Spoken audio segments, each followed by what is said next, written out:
that we usually meet when we do manufacturing activities. Okay.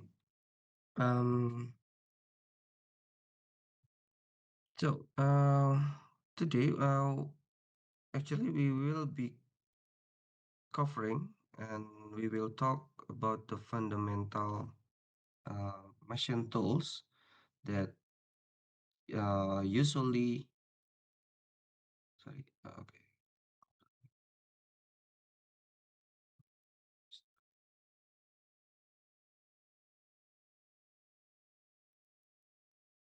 Okay.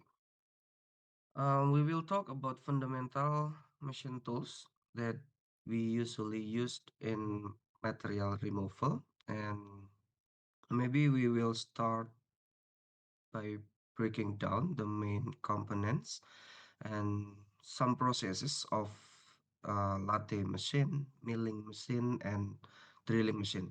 Actually, we rarely meet using drilling machine in our manufacturing laboratory, but drilling is one of the main process when we uh, create or shaping the material. So we also introduce simpler machine like shaper and planer. Yeah, maybe you ever heard before.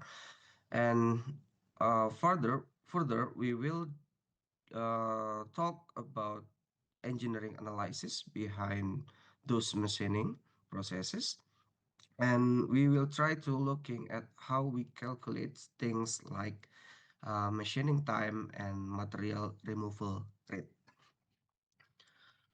So jump to the first machine. Jump to the first machine. This is a latte machine, or in Indonesia we call it mesin bubut. Yeah, mesin bubut. So uh, engine latte, which is a cornerstone of any machine shop, and maybe you can think of it as a machine that rotates. So the machine that rotates the workpiece while a stationary cutting tools shapes it. So the main power source, as you can see uh, in the picture, the main power source and controls for rotation are housed in the headstock. This is maybe I will use a laser pointer. Mm,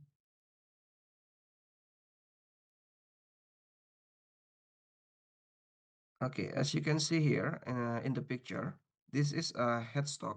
The headstock held the main power source, and the power source will control for rotation uh, for the lathe machine. And the spindle here, the circular shape part, the spindle which is part of the headstock is what actually spins the workpiece. So spindle will rotate the workpiece, and on the other hand, the tailstock is here. The tailstock, um, it can be moved along the bed. It can be moved along the bed to provide support for longer workpieces. So the tailstock, it will ensuring that the material or the workpieces, they will not flex during machining processes. So the main we already know that the latte machine have three main parts: the headstock that holds the power source, and the spindle that rotate the workpiece, and the tailstock that it makes sure that the workpiece do not flex during machining process. Okay, that's the lathe machine, and let's look at how the tool moves. So how the lathe machine works, yeah. And the cutting tools is held firmly in the tool post, as you can see in the definition or explanation in our slide.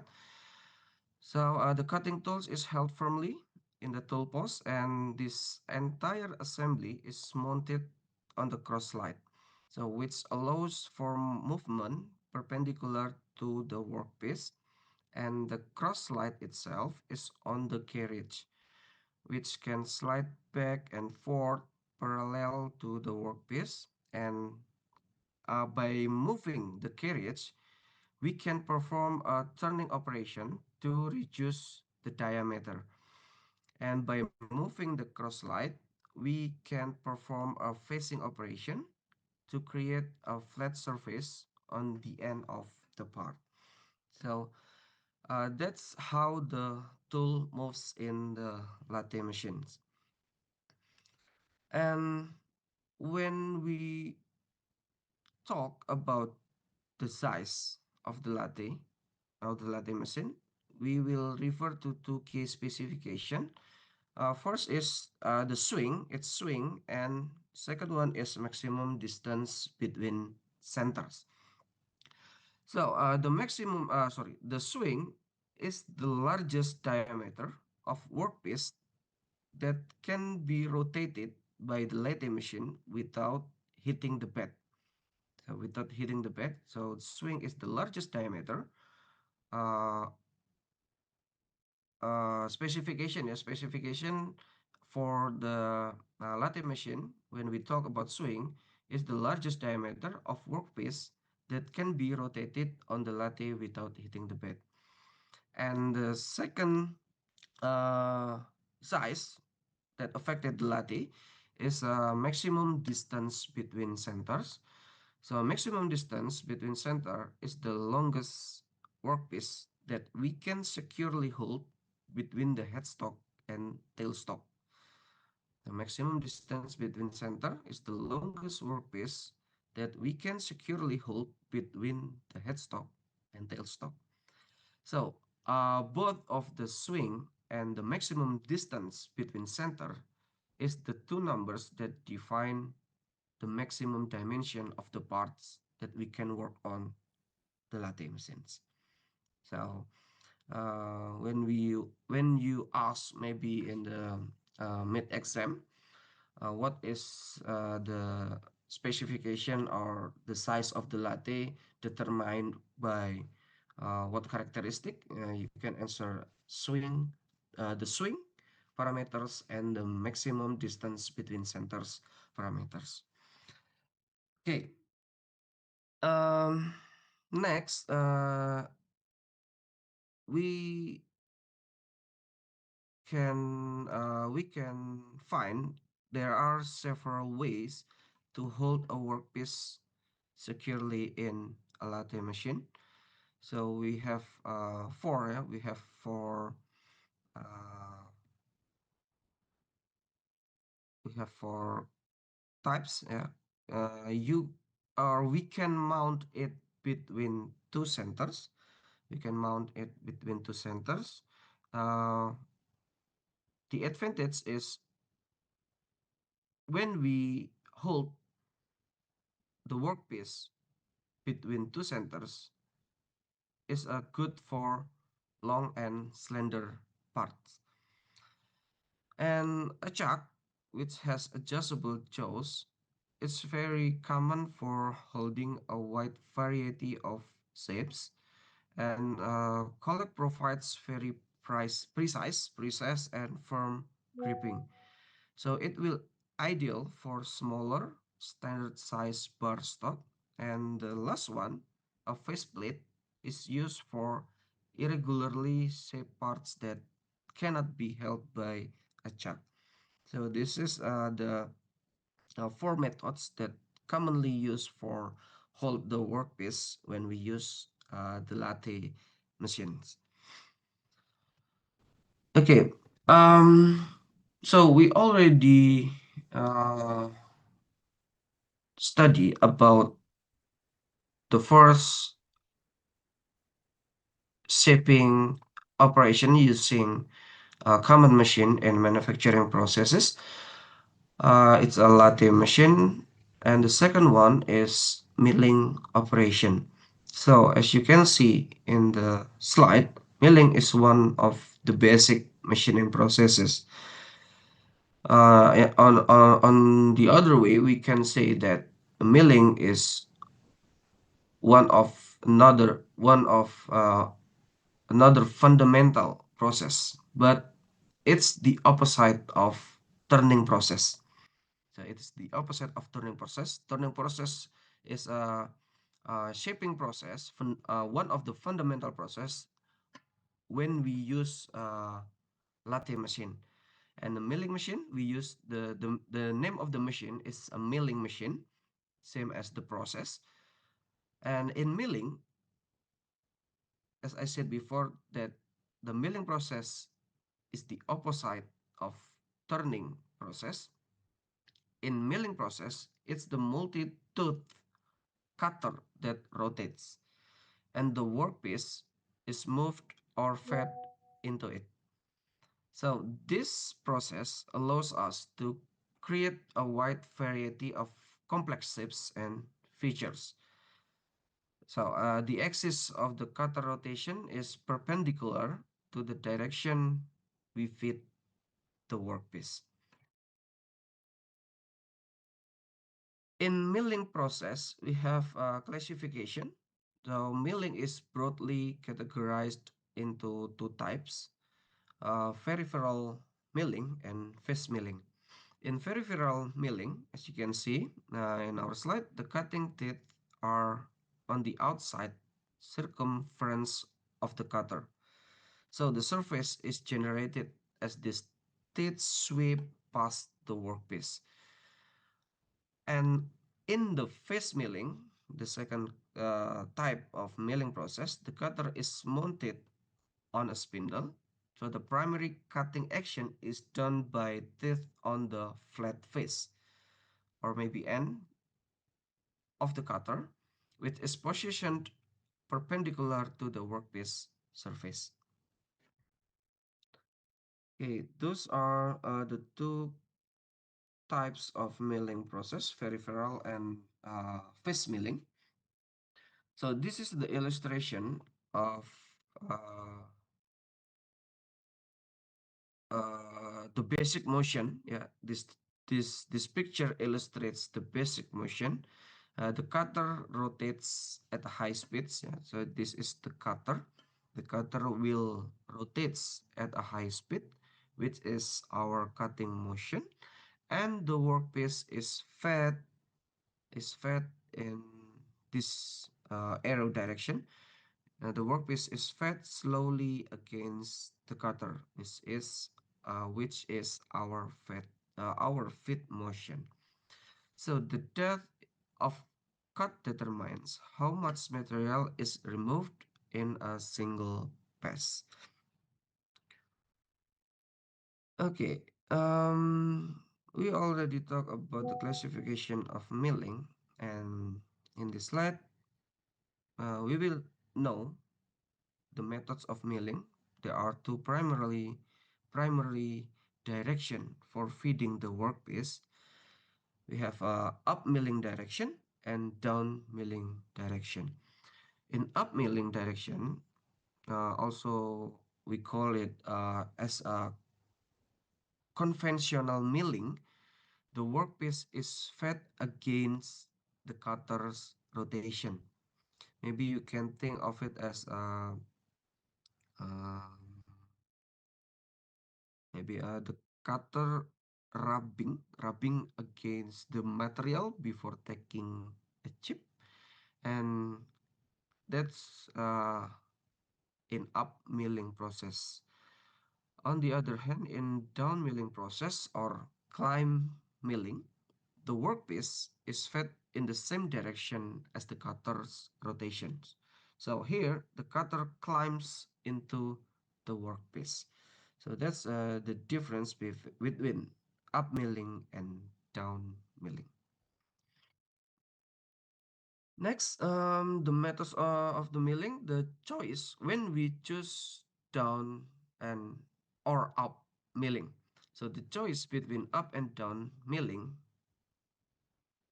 uh, both of them has important consequences.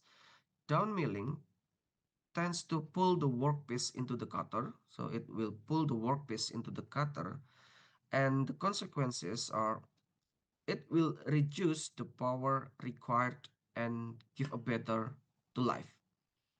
So the positive impact is the consequences, the negative is will reduce the power required, but on the other hand, uh,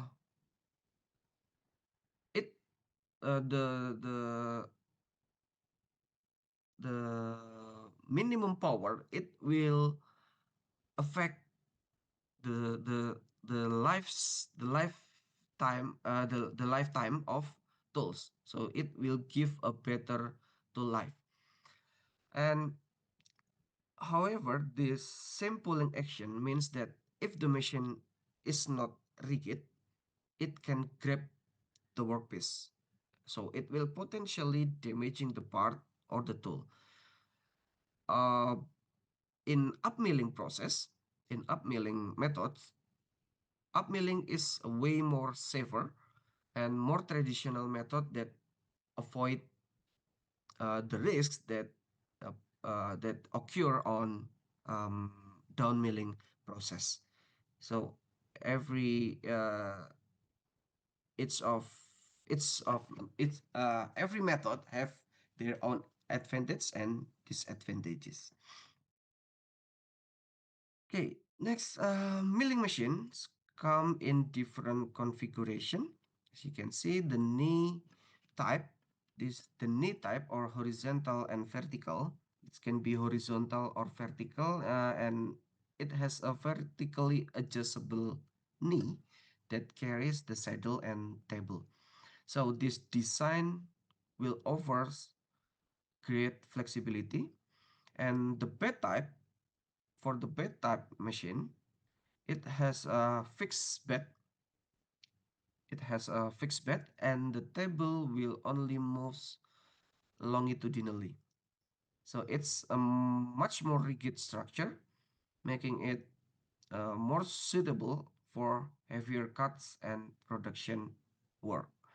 So we have two types of milling machine according to the bed type. So milling cutters are the tools that do the actual cutting, and usually they come in an immense variety. uh, Milling machine can have straight teeth or helical teeth. Yeah, so they can have a straight or plain teeth or helical teeth. These types of teeth which provide a smoother cutting action. So helical teeth will provide a smoother cutting action. Helical teeth also designated as a right hand or left hand cutters, as you can see here, which refers to their direction of rotation. So the geometry of this cutter is chosen based on the specific operation and materials. And to understand a milling cutter, we will need to know its part. So the cutting edge is the sharp part that removes materials. So this is the cutting teeth, yeah, uh, cutting cutting edge. Sorry, cutting edge is the sharp part that removes the material, and the clearance angle are crucial. So this you can see, this is the clearance angle. This is the crucial part that uh, this clearance angle will prevent the body of the cutter from rubbing against the workpiece. And the helix angle on the teeth helps in shearing the material and pulling chips out of the cut.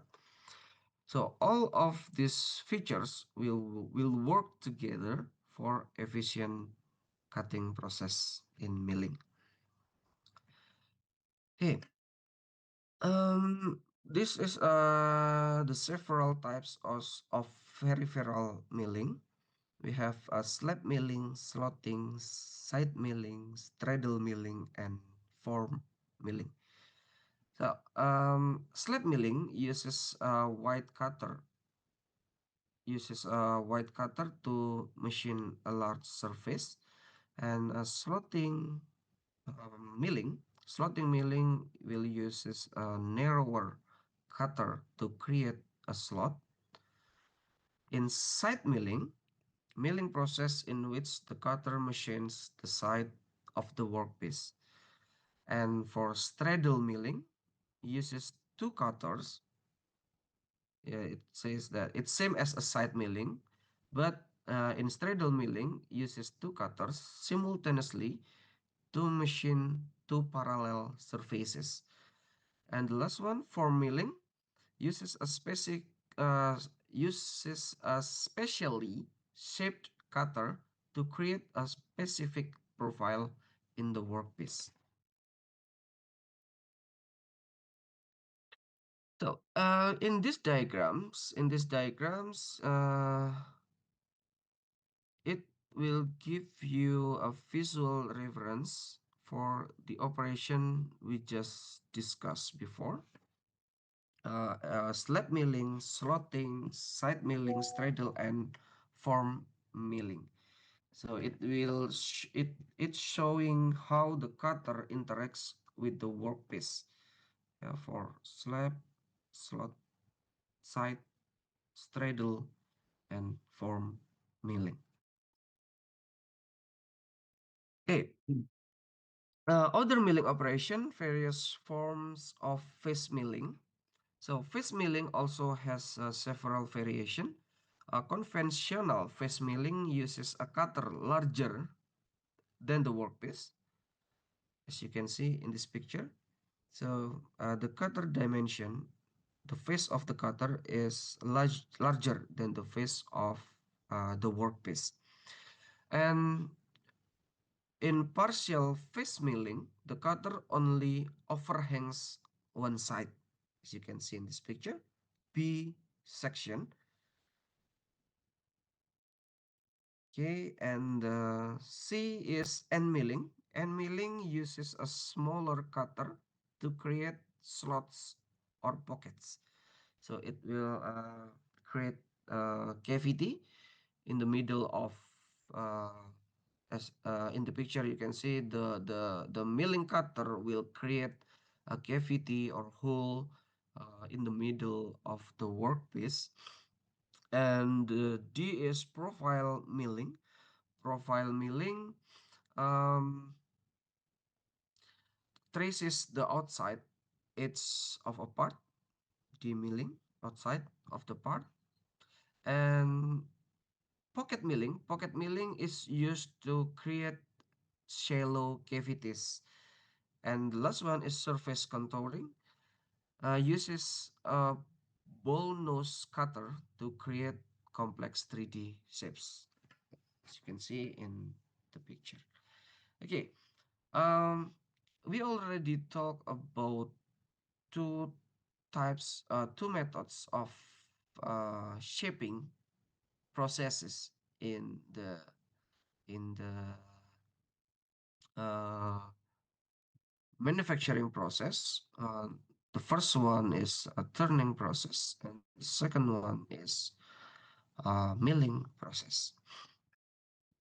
Okay, move to the next process.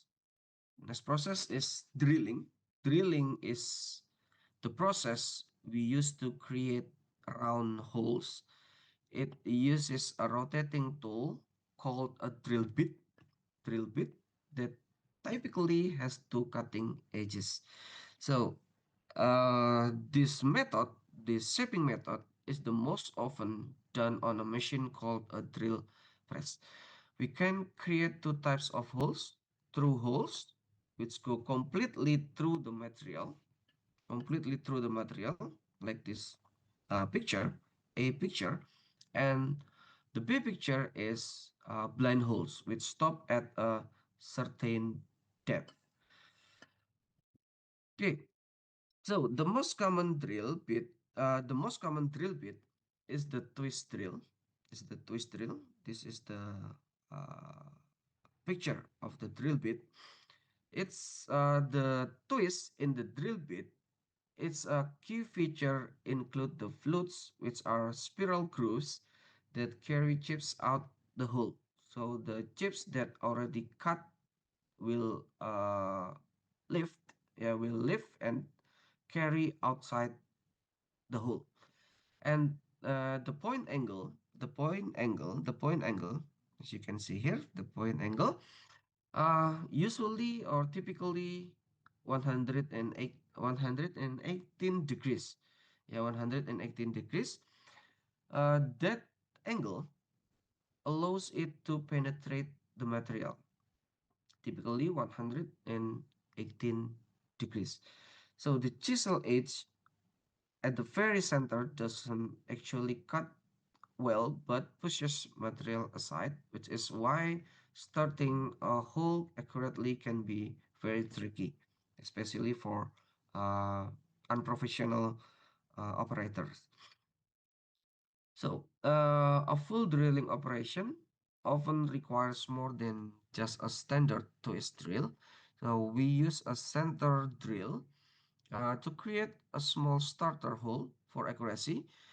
Usually, uh, practically, we are too lazy to change the drill bit. You can use uh, nail. You can use nail to create a small starter hole, maybe probably in the wall or in the woods or other materials. The starter hole is created for accuracy. So your drill bit won't run into another direction. So we might then use a series of drill bits of increasing size, yeah, increasing the size. So when we use another drill bits dimension, we can further followed by a reamer. Reamer, this is we can follow by a reamer to finish the hole to a precise size. Okay.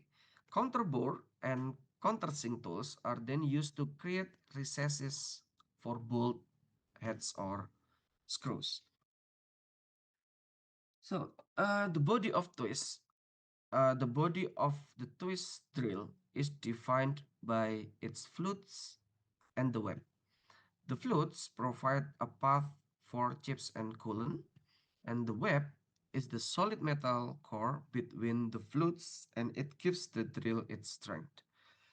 However, as the web thickens toward the shank, it can also increase the thrust force required. So as you can see here, the thickness of the drill between the flutes, we call it the web. It will provide support over the length of drill body. Uh, And the point of the twist drill is in the shape of a cone and the point angle is typically 118 degrees. Okay, next. Okay, about the drilling tools, the twist drill is fed into the workpiece while rotating, and the relative motion between the cutting edges of the drill and the workpiece result in material removal and hence chip formation. So during drilling, the rotating and feeding action of the drill shears the material to form chips. Chips is a waste that we or byproduct of the drilling process. So a major challenge is heat. So usually we try to reduce the heat by soak the drill bit into the water, and it will create So the drill bit will cooling, and it will cutting the material more efficiently. And as I said before, that a major challenge is heat. Friction is generated along the cutting edges and between the drill's outer diameter and the whole wall or materials. So this creates a lot of heat which can soften the drill bit, and it will damage the workpiece surface if not managed properly. So usually we use coolant. The simple one is water. The simple one is water. So 2 minutes heat and chip removal. As we already said, the simple one is soak it into the water, and the other is 2 minutes heat and chip removal. We use techniques like pack drilling. So where the drill is periodically pulled back to break and clear chips, and some advanced skill uh, usually have internal coolant holes that deliver cutting fluid directly to the tip, which is much more effective. And the design of the fluid is balance largest fluids clear chips better, but make the drill more weaker. Okay. So that's three types of um, material removal processes in manufacturing process. And for the last one is for the last material removal process, and the case studies about we will try to calculate the material removal rate of uh, material removal processes. We will talk in another time. In another time, I think we need to help class one more time, maybe online. Uh, when you guys can maybe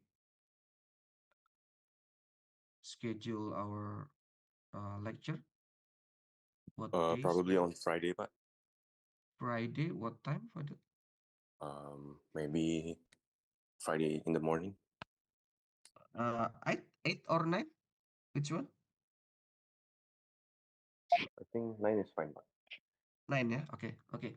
Uh, could you remind me, uh, maybe on Thursday, so I can prepare for our okay, but class in Friday. Okay. also, but do you mind to send me the PowerPoint, but and I will share Of to my course, of classroom. course. After this, I will send you the material for today's class. Okay, thank you, but Okay. Thank you for your participation in this class. I will close the class for today. Thank you. Assalamualaikum warahmatullahi wabarakatuh. Good Waalaikumsalam evening. warahmatullahi wabarakatuh. Thank you, Pak. Oke, Pak. Oke, Pak.